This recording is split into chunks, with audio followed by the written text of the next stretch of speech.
Hi guys, welcome back to my channel. My name is Paige and this is my open book. Today, in honor of spooky season, we are going to be doing dark romance recommendations. So, grab a drink, grab a snack, and let's talk about some dark romance recommendations that I personally loved. So I would say that I'm not a huge dark romance reader, and I definitely don't read like the darkest of the dark, but I still enjoy a good dark romance. When putting together this list, I realized that I really like certain things about dark romance, and you'll definitely see the trends and the patterns in some of my favorites because I feel like the same kind of themes pop up. But I'm gonna try and kind of put them in order from like least dark to most dark-ish. Some of these has been a while since I've read them, so it might be a little hazy in terms of how dark it actually is because my memories could be different. So obviously take my recommendations with a grain of salt, and as with any dark romance book, I recommend that you look up trigger warnings. I know not everybody likes to do that because they think it's like a spoiler, but I think that protecting your mental health is very important, and you want to make sure that you are prepared mentally and emotionally before reading some of these, so just be mindful of that. I'll try to say the ones that I remember in this video, but just please do your own research. Don't just take my word for it because everyone's different. So we're going to start with something that I think will kind of like ease you into dark romance if you've never read it before, like at all, and you want to see if it's even something like remotely interesting to you or something that you can enjoy. So I think that A.L. Jackson is a good author to start with because I don't think the romance itself has dark elements in it, but usually the characters have some kind of like dark past or they get involved in some dark things. But the overall tone of the book, while it might be like angsty and there might be like a lot of tension and like the main character might be like morally gray-ish, because like I said, a lot of her characters, they get like wrapped up in some dark things even if they don't realize it, or it's usually like against their will kind of thing. So I think these are a good, I think she might be a good author for you to check out. I know I'm biased because she's my favorite author ever, but I'm just saying. I've talked about her Bleeding Star series before. I've talked about her Redemption Hill series before. So the first one's a Rockstar romance series with some darker elements in it, and then the Redemption Hills is an MC, like a motorcycle club kind of environment. Some of the characters in there are part of some dark groups, so I think that's where the dark romance element kind of comes in, not so much in like the romance part of it. I hope that makes sense. But one place you can start is this one right here. So this is the second book in her Falling Stars series. I actually just reread this book. I just needed like a nostalgic comfort read. So this is kind of a spin-off of her Rockstar romance series.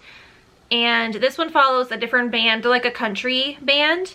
And this follows the lead singer, Emily, and it's her romance with Royce. So I think the dark romance element of this, like I said, is more so in their past. So something traumatic has happened to Emily, and Royce is not who he says he is. He definitely has a past that he's keeping a secret, and you find out that their pasts kind of overlap in some ways, and he is not exactly doing things in the most ethical way. So I think that kind of brings a darkness to the book without it being like super intense. So, and the rest of the series kind of goes from there. I skipped over the first book because I honestly don't remember. I should probably reread that one again because I don't remember if that one is like dark enough to be considered a dark romance in my opinion. But I think this one definitely hits it, but it's like light dark romance, if that makes sense. So I think this is a good place to start if you're not sure if you want to continue down the hole. I think this is a good place to start. Next up in the progression, I've actually talked about the series before on my channel. This is the Saint View series by Elle Thorpe. So this is like a whole world that she's created. She has multiple series in the town of Saint View. So it does get progressively dark as the books go on. So that's why I think this is another good one for you to start with, because the first three books, the first trilogy in this world is Saint View High, and that's like a high school setting. So I think because the characters are younger, there are still some dark things that happen. Don't get me wrong. But I think that you kind of progress along with the characters. Like it starts with like a high school setting, and that kind of wraps up that trilogy. And then when you go to the next trilogy, it's like a jail setting. And then they just get progressively darker from there. So I think this is another great way to kind of get into dark romance, because you can stay in like one world and just kind of like slowly ease your way into it as the story goes on. One special thing about all of these is they're all reverse harems. So each little trilogy follows a different set of characters, but all of them are reverse harems. So basically what that means is that there's one female and there's 3 males. And it's like a why choose situation. So they all end up like being together in like a poly romance. And yeah, I highly recommend giving these a try, especially even if you're not new to dark romance. I still think that you'll really like it, because like I said, they do get progressively dark, and Elle Thorpe has a great writing style. Like she really gets you sucked in. Like this is definitely a bingeable series for sure, and she has so many out now. I think there's like 5 trilogies within this world now, I want to say. So yeah, I highly recommend if you haven't checked it out yet. Next up, we're going to go into 2 different series by Katie Robert. So I think these show a different side of dark romance. So I think another side of dark romance is more so in like the kink aspect of how dark a romance can be, because it's obviously not like a vanilla kind of relationship in these books. So let's talk about Neon Gods first. So this is her Greek mythology retelling, and this first book, for example, is Hades and Persephone. You know, if you know actual Greek mythology, the Greek gods and goddesses are effed up. And they do some very dark things in the world, and Katie Robert definitely does justice to that. You've got Zeus, who's corrupt, and he, you know, mistreats people, and he's like a power hungry, you know, kind of like the typical Zeus character, right? And then you have Persephone, who ends up running off to Hades in the underworld. And yeah, it's almost like he's using her in a way, so I think that kind of brings a dark romance element. He also owns kind of like a sex club, and, you know, she gets exposed to that world for the first time. So I think that, you know, is another element that I think adds to the dark romance vibe. So highly recommend this one. And again, this is another series, so you can keep going with the rest of the characters. The other series I wanted to mention by Katie Robert, I've talked about it before, but just in case you're new here, this is her Disney series. I don't remember what it's called. I think it's called like Twisted Villains or something like that. But the first book is Desperate Measures, and this is like a Princess Jasmine and Jafar retelling. In this one, Jasmine is going to take over power from her father, and this guy is kind of like the assistant to her father, and there's an age gap, but there's also, I think the dark element here is there is CNC, which is consensual non-consent, and there's a little bit of like dubcom, which is like dubious consent in here. So there are scenes in which he is chasing her, and she likes the chase, and they kind of like role play different things that definitely get on the darker side. This is also dark in like the political sense, so kind of like with her Greek gods and goddesses retelling series, this one kind of has the same element. So they're like feuding over territories, and there are leaders fighting each other, and people are being really manipulative. So I think that part also brings a darkness that I think makes it really interesting. And again, it's just cool to see how Katie Robert like does twists on the classic Disney stories. So after this one, there's actually one with Hades and Hercules and Meg. So that's kind of like a retelling of the Hercules movie that Disney did. And that's an MFM romance. And then after that, there is like one with Hook and Tinkerbell. Yeah, it just goes on from there. But yeah, I highly recommend both of these series by Katie Robert. I think that, again, they're really good. I think like middle of the road dark romance, because they're really not that like intense, but it definitely like pushes the boundaries of romance. So check them out if you haven't already. Next up, we have my personal favorite kind of like subgenre of dark romance, which is Mafia romance. So Mafia romance is definitely dark because it usually involves, again, like that political drama of like warring families. There's usually a lot of like arranged marriages, so like again, kind of like blurring the lines of like what they're forcing each other to do versus what they want to do. Plus there's usually like some kind of killing of people going on in these books. Yeah, lots going on. I personally love a good Mafia romance, and this one might not be a surprise if you know me, but J.T. Geisinger is one of my favorite Mafia romance authors, and this is from her Queens and Monsters series. This one is called Savage Hearts, and this one involves, the male main character is an assassin. He's part of the Bratva, which is the Russian mafia, and he has kidnapped the female main character, and he's basically, this is like a captor-captive kind of romance situation. You're gonna see this trend a lot. Don't know what that says about me, but this is one where, you know, he kidnaps her, and it's actually because he thinks that she's somebody else, if I'm not mistaken. So there's a bit of like a miscommunication, misunderstanding there. So she's being held by him against her will. I'm pretty sure he takes her to like literally like a remote cabin. It's just she literally has like no idea where she is. She's trapped there, and they start to learn like the true essence of each other, and I think they start, you know, to develop feelings from the forced proximity as well. And yeah, I mean, it doesn't get much darker than being held captive by an assassin. I'm just saying.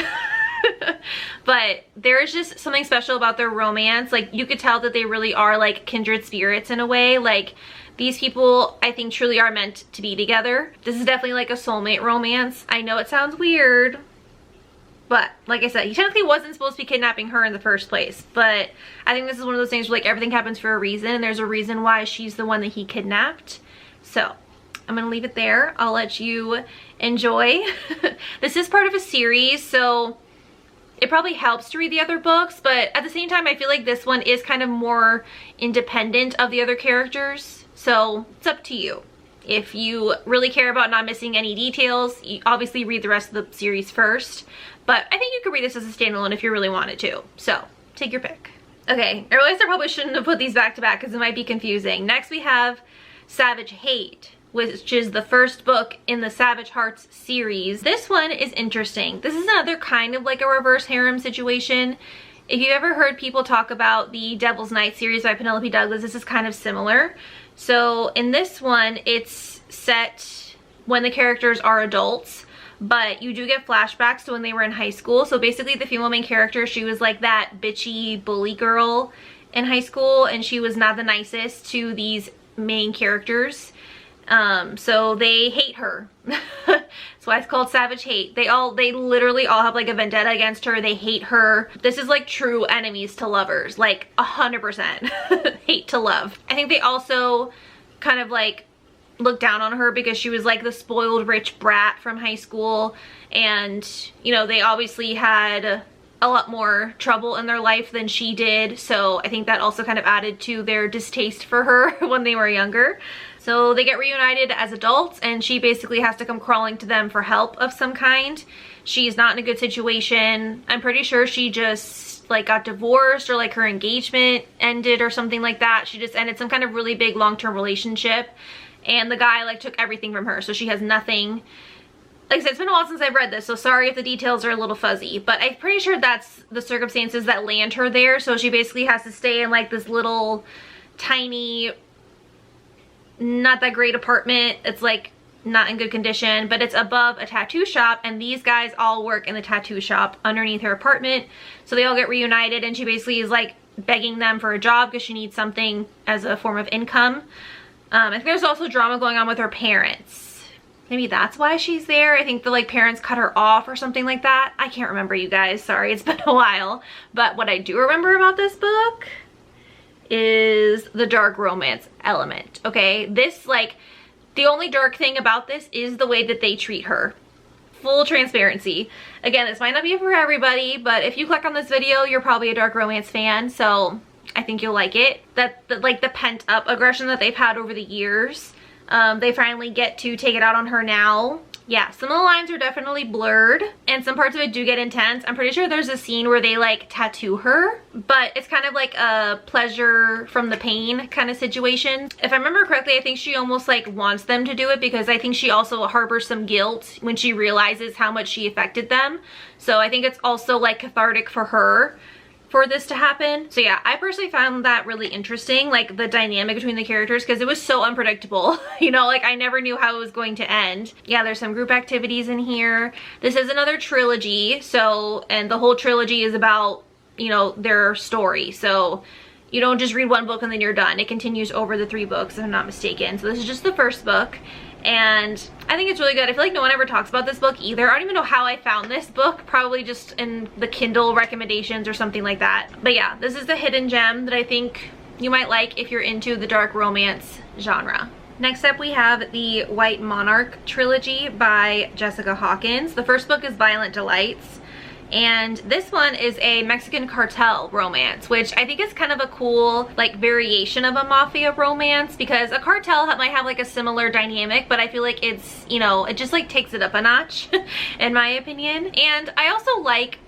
this one in particular because I feel like it talks a lot about Mexican culture, which I feel like a lot of books don't really talk about. So I thought that was another cool little side element outside of the dark romance. So this one is set up in a cartel. She is the like daughter of like one of the guys in charge of the cartel basically. And when she was young, someone that was supposed to be kind of like her bodyguard, if I'm not mistaken, or he was kind of like the right-hand man to her father, he is basically blamed with killing her mother. So then he basically gets like shunned and no one ever sees him again. It cuts to like years later. Now she's an adult. There's some drama going on with the cartel, and then the guy from her past comes back, and it's like this big scandal in the whole town because he has been gone. People thought he was dead, and again they all thought that he's the one who killed the wife of the guy who's in charge, so he's like totally blacklisted, is basically coming back to get vengeance on his name, and he's going to use the female main character to do so. So a lot of drama in here. This is another one where it spans over the whole trilogy. Yeah, this is another one where he kidnaps her. Sensing a theme. Like, it's clearly something that I like in my dark romances for some reason. And then she starts to learn things about her past and some of the things that this guy has done, and she starts to think like maybe he's not as much of a villain as I think he is. She learns that there are a lot of secrets kept from her by her father and her boyfriend. And I think that she sees all this happening as like a good thing in a way, because now she's learning the truth about the world that she lives in, and she is trying to find a way to be independent and to escape from all of this. Yeah, I really like this one. Like I said, it's a little taboo, you know, it is dark, but I think you'll like it if you don't mind a little bit of darkness with your romance. Next up, we have the Triad series, I think. Yeah, the Triad series by Dana Isali. Sorry, I'm probably butchering that name. I'm so sorry. But the first book is Scars, and this is another one where she gets kidnapped. But it's because she believes that her family has hired someone to kill her. She has been hiding and kind of like living off the grid so that whoever her family hired to kill her doesn't find her. And she's out one night and she gets kidnapped by these 3 guys. They call themselves the Triad, and they are basically holding her hostage to try and, because they think that they can use her to get to her family. So you find out her family is kind of like, I think it's like a mafia situation if I'm not mistaken. So yeah, you find out her family's involved in a bunch of dark stuff, and these guys are trying to use her as leverage against this powerful family. But what they don't know is that she's basically like estranged from this family, and that they already tried to kill her. So she doesn't really have any allegiance to them anyway. So when they find that out, all bets are off, and they kind of like team up against her family in a way. There's a lot of violence in this. There's blood play. This is a reverse harem, so there's 3 guys and 1 girl. It's a why choose. Yeah, lots of violence. What I do love about this one is the characters are so unique. I just love like the different dynamics. That's why I love reading reverse harems, honestly, because I love how you get the characterization of 4 people instead of just 2, and just seeing like how they all interact together, and also how they all interact like separately. It's just really interesting to me. And I think this one gets fully fledged out, which I appreciate, because again, it's another trilogy, so you don't just get one book trying to cram 4 people's love story into 1 book. You get 3 books, so I feel like it's really full-fledged. Like I said, lots of action, lots of violence. She gets involved in killing people. They're all killing people together, and they kind of like get off on that. The fact that they're all like kind of on the same side, and they all you know, do these crazy things together. It's kind of part of the kink that keeps them going. And again, I know it's taboo, forbidden, not everyone's gonna like it, but it definitely was very, very fast paced, very hot. This is another one I feel like is underrated. I don't see anyone talking about this, but I personally love this author. I think that she does like steamy novellas really well too.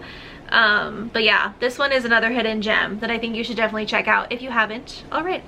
And last two, I'm going to kind of put them together. So these are both by Willow Winters. We've got Cuffed Kiss and Rough Touch. These were in like an omnibus situation. So basically I got one giant book at Barnes & Noble that had 5 books within it. And it was like a whole series by Willow Winters called the Valetti Crime Family, I want to say. The thing about that, the reason why I'm not recommending the whole thing is with Willow Winters, I either love her books so much or I hate them with everything in my being. So these two books I absolutely loved. They are like 5 stars, God tier. I love them. They're some of my favorite Mafia romances ever. Well, I don't even know if it's technically Mafia. It's a crime family situation. So yeah, these are like my top 2 favorites. The other ones, just skip them. Honestly, skip them. You're not missing anything. I hated them. It truly feels like 2 different people wrote them. I'm convinced she has a ghostwriter. I don't know. But anyway, these two I really like. So let's talk about Cuffed Kiss. We'll talk about that one first. So Cuffed Kiss, that one involves a female cop and the male is part of this crime family. The female cop, if I'm not mistaken, she was like a witness to something that went down in the crime family. So he is sent to kind of like stalk her. I don't know if he's sent to kill her, but I think he at least is like stalking her just to make sure she doesn't like spill their secrets kind of thing. So that way if she does, then he can kill her. So, you know, but she obviously is clued in to what's going on and she's like trying to get answers out of him. But at the same time, they kind of start to develop feelings for each other. So they're like trying to find how to be together without letting what they do interact. And they're trying to like still keep their careers intact while also, you know, showing their feelings for each other. So there's a lot of angst, a lot of tension, definitely forbidden for both of them, because if, you know, she would be giving up everything that she stood for, her code of ethics, the career that she's built for herself, she would be giving all of that up. And then him, if they find out that he is sleeping with the cop, like they would literally kill him. So the level of forbidden in this is like 100%. Like you cannot deny that it's forbidden for these two to be together. This is not just your typical, oh, he's friends with my brother, so it's forbidden. No, this is like literally like life ending. So I think that added another element to it. Very high stakes. But the romance they end up developing is super sweet and I love it. Plus there's this one scene in this that I really loved where he is obviously stalking her and he sees like what kind of books that she's reading. She's a romance book lover and he definitely capitalizes on that. Just saying. We love when that happens. Okay, the other one that I really love from the series is Rough Touch. So this is definitely super dark. Please check trigger warnings. This involves human trafficking. So with this one, the main character, he gets roped in by this crime family. It's almost like he's going undercover in a sense, but at the same time, he really doesn't have a choice. Like he has to go along with what this crime family is doing because he doesn't want to reveal that he isn't on their side because again, they'll kill him. He finds out that they're doing human trafficking, and obviously this is like totally new to him because the crime family he was a part of before, yes, they did criminal things and they like we're not good people, but human trafficking is like a whole nother level. He's like, this is totally wrong. I can't get behind this. Like, what am I gonna do? How can I make it seem like I'm on their side without feeding into this unethical situation? So he's there when they are transporting some women, and there's one female in particular that he is kind of charged with keeping. So he has to pretend like he is using her when in reality he's protecting her and he's trying to find a way to get her out. So I really loved this. I love how he's like her like hidden hero or like broken hero, but he's also like a bad guy, you know. Like he's not a good guy, but he's being a good guy for her. And obviously she has a lot to work through because she has been held captive in this situation for a really long time. So she's obviously gone through a lot, and learning to trust somebody is like unheard of after all that she's been through. But he's like so patient with her, and yeah, this is probably my favorite. Like, yeah, I would say this is like in my like top 5 Mafia romances of all time. It's just so good, you guys. If you don't read anything else, please read this one. Just the way that he protects her and takes care of her is just chef's kiss. Chef's kiss. Like, I honestly couldn't ask for anything more, truly. And I love when an author can take such a dark romance setting but still have such a touching, heartwarming love story within it. I think that's like, what more could you ask for? You know what I mean? It's the best of both worlds. Alright guys, that's going to be it for today's video. I hope that you enjoyed some of these dark romance recommendations. Give this video a like and leave a comment down below what's your favorite dark romance that you've read recently. Be sure you hit that subscribe button so you don't miss my future videos, and I'll see you next time. Bye!